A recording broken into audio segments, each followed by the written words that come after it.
അപ്പസ്തോലന്മാരുടെ മേൽ പന്തക്കുസ്താ ദിനത്തിൽ പരിശുദ്ധാത്മാവ് ഇറങ്ങി വന്നു. എങ്ങനെ ഇറങ്ങി വന്നത്? അഗ്നിജ്വാലകൾ പോലെയുള്ള നാവുകൾ. എങ്ങനെ ഇറങ്ങി വന്നത്?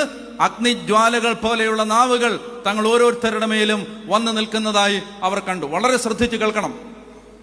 സീനായി മലയുടെ അടിവാരത്തിൽ ഇറങ്ങി വന്ന് സ്വന്തം കരാങ്കുലമാകുന്ന അഗ്നി കൊണ്ട് കൽഫലകങ്ങളിൽ പ്രമാണങ്ങൾ എഴുതി കൊടുത്ത പരിശുദ്ധാത്മാവ് പുതിയ നിയമത്തിൽ സിഗ്യോൻ മാളികയിൽ പ്രാർത്ഥിച്ച് കാത്തിരുന്ന ദൈവജനത്തിന്റെ മേൽ 120 ശിഷ്യന്മാരുടെ മേൽ അഗ്നിജ്വാലകൾ പോലെയുള്ള നാവുകളായി ഇറങ്ങി വന്ന് ആ ജ്വാല അവരുടെ അകത്തേക്ക് കയറി, ഹൃദയത്തിലേക്ക് കയറി, ഹൃദയത്തിൽ ദൈവത്തിന്റെ പ്രമാണങ്ങൾ എഴുതിക്കൊടുത്തു.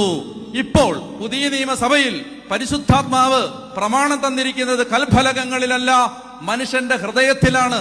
പരിശുദ്ധാത്മാവ് ഒരാളുടെ അകത്ത് വരുമ്പോൾ അവൻ ജീവിക്കേണ്ടത് എങ്ങനെയാണെന്ന് ആ ആത്മാവ് അവന്റെ അകത്ത് തീ കൊണ്ടെഴുതി കൊടുക്കും.